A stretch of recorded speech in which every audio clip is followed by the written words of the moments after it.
Hey guys, welcome back to my YouTube channel. ఈరోజు మనం మన ఛానల్లో కాకినాడ చిట్టి కాజాలు ఎలా చేసుకోవాలో చూద్దాం.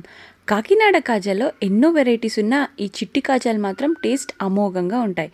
అండ్ ఈరోజు షెఫ్ నేను కాదు, మా వదిన. ఇప్పుడు మనం ప్రాసెస్లోకి వెళ్ళిపోతే కాజాలని మేము తక్కువగా చేసుకుందాం అనుకుంటున్నాం కాబట్టి 2 కప్పుల మైదా తీసుకుంటున్నాం. మీరు ఎక్కువగా చేసుకోవాలనుకుంటే ఇంకో కప్ ఎక్స్ట్రా వేసుకోండి. ఈ పిండిలోకి pinch of salt and 3 tablespoon of ghee వాడుతున్నాం. ఇన్ కేస్ గీ ఏవైనా గట్టిగా అనిపిస్తే దాన్ని కరిగించి పిండి కలపడానికి వాడుకోండి. పిండి కలిపేటప్పుడు ఉండలు లేకుండా చూసుకుంటూ కలుపుకోండి. యాక్చువల్లీ నేను యూట్యూబ్ వాయిస్ ఓవర్ స్టార్ట్ చేసినప్పుడే మా పక్కింటి పిల్లాడికి ఏడవాలని గుర్తొస్తుంది. అదేంటో ఏమో, వాడికి అది ఎవరు చెప్పిస్తారో కరెక్ట్గా నేను ఎప్పుడు వాయిస్ ఓవర్ ఇద్దామని కూర్చుంటానో అప్పుడే ఏడవడం స్టార్ట్ చేస్తాడు. బ్యాక్ టు ప్రాసెస్కి వస్తే పిండిని చపాతీ పిండిలా ఇలా మెత్తగా కలుపుకోవాలి. దీన్ని మూసి సైడ్కి పెట్టేసుకోండి. ఇప్పుడు మనం షుగర్ సిరప్ అంటే పాకాన్ని రెడీ చేసుకోవాలి. దీనికోసం 1.5 కప్ ఆఫ్ షుగర్ తీసుకుంటున్నాను. ఈ షుగర్ని మనం మెల్ట్ చేసుకోవాలి. దానికంటే ముందు 4 నుంచి 5 ఇలాచీలని తీసుకొని అందులోకి కొద్దిగా షుగర్ వేసి బాగా గ్రైండ్ చేసుకోండి. And 1 cup of water add చేసుకొని పాకం అవ్వడానికి స్టవ్ మీద పెట్టి కలుపుతూనే ఉండండి. ఎప్పటి వరకు కలపాలి అంటే ఇలా 1 స్టింగ్ కన్సిస్టెన్సీ వచ్చే వరకు కలుపుకొని స్టవ్ కట్టేసుకోండి. ఇప్పుడు ఒక చిన్న బౌల్ తీసుకొని అందులోకి 3 టేబుల్ స్పూన్ మైదా పిండి వేసుకోండి మరియు 3 టేబుల్ స్పూన్ నెయ్యి వేసుకోండి. దీన్ని బాగా కలుపుకొని పేస్ట్లా చేసి పక్కన పెట్టేసుకోండి.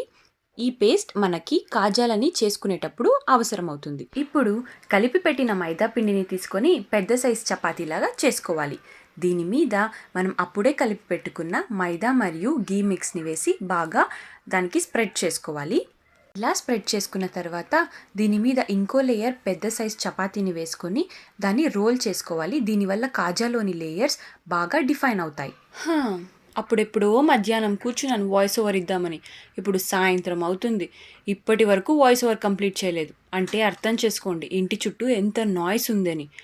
ఇప్పుడు నేను మిడ్ నైట్ కూర్చొని రికార్డ్ చేయాలంటే మినిమం 2 hours పడుతుంది.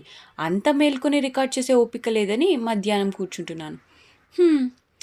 ఇంకా మన కాజాల విషయానికి వచ్చేస్తే ఇప్పుడు రోల్ చేసుకున్న మైదా పిండిని స్మాల్ పీసెస్గా కట్ చేసుకోవాలి. మీకు పెద్ద కాజాలు కావాలనిపిస్తే కాస్త పెద్ద సైజులో కట్ చేసుకోండి. లేదు చిన్న కాజాలే చాలు అంటే చిన్న సైజులో కట్ చేసుకోండి. ఇప్పుడు కాజాలు చేయడానికి 2 ways ఉన్నాయి. ఈ 2 ways ఏంటి అంటే, ఒకటి మనం కాజాలని ప్రెస్ చేసుకోవచ్చు, ఇంకొకటి దాన్ని చపాతీలాగా రుద్దుకోవచ్చు. ప్రెస్ చేసుకున్నప్పుడు ఎక్కువగా ప్రెస్ చేయకూడదు, 2 వైపులు ప్రెస్ చేసుకొని వదిలేయండి. ఇంకొకటి మనం చపాతీలా రుద్దుకున్నప్పుడు కూడా ఎక్కువగా రుద్దుకోకూడదు, లేయర్స్ అన్నీ అటాచ్ అయిపోతాయి. ఇక్కడ మా అన్నయ్య కొడుకు స్టవ్ వెలిగించడానికి మంచి ఫ్లిప్ చేశాడు. ఇప్పుడు మీరు ఒక పాత్ర పెట్టుకొని అందులోకి ఆయిల్ పోసుకోండి. మీడియం ఫ్లేమ్లోనే కాజాలని వేయించాలి. హై ఫ్లేమ్ మరియు లో ఫ్లేమ్ 2 ఉండకూడదు. మీడియం ఫ్లేమ్లోనే గోల్డెన్ బ్రౌన్ అయ్యే వరకు వేయించుకోవాలి. కాజాలు ఇప్పుడు ఫ్రై అయ్యే గ్యాప్లో నైట్కి డిన్నర్ ఏం చేస్తారబ్బా అని ఆలోచిస్తుండగా మా వదిన వచ్చి ఈరోజు నైట్ డిన్నర్ ఇంట్లో వద్దులే బయటికి వెళ్దాం అనింది. చాలా సంతోషపడిపోయాను. ఆ సంతోషం కనిపిస్తుందా? అవును. ఎలా కనిపిస్తుంది? వినిపిస్తుందా? ఇప్పుడు మన కాజాల విషయానికి వస్తే మనం ఆల్రెడీ చేసి పెట్టుకున్న షుగర్ సిరప్ని ప్రీ హీట్ చేసుకోవాలి.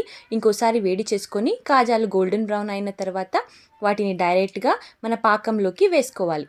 అందులో ఒక 1 to 2 minutes వరకు పెట్టి అందులోకి స్వీట్నెస్ బాగా సోక్ అయ్యే వరకు ఉంచండి. పైన మూత పెట్టేయండి. అప్పుడు హీట్ వల్ల ఇంకా త్వరగా సోక్ అవుతాయి మరియు షుగర్ సిరప్ కూడా కాజాల్లోకి బాగా వెళ్తుంది. ఇలా మేము 2 rounds కాజాస్ అయ్యాయి. అవన్నీ సోక్ చేసాము. చూడండి లోపల కూడా జ్యూస్ ఎంత బాగా వెళ్ళిందో. షైనీ అండ్ క్రిస్పీగా ఉంది కదా. చూడండి కాజాలు ఎంత షైనీ అండ్ క్రిస్పీగా ఉన్నాయో. ఇలాంటి కాజాలని ఈజీగా మీ ఇంట్లోనే చేసుకొని మీకు ఇష్టమైన వాళ్ళకి సర్వ్ చేయండి. ఛానల్ని సబ్స్క్రైబ్ చేసుకోండి.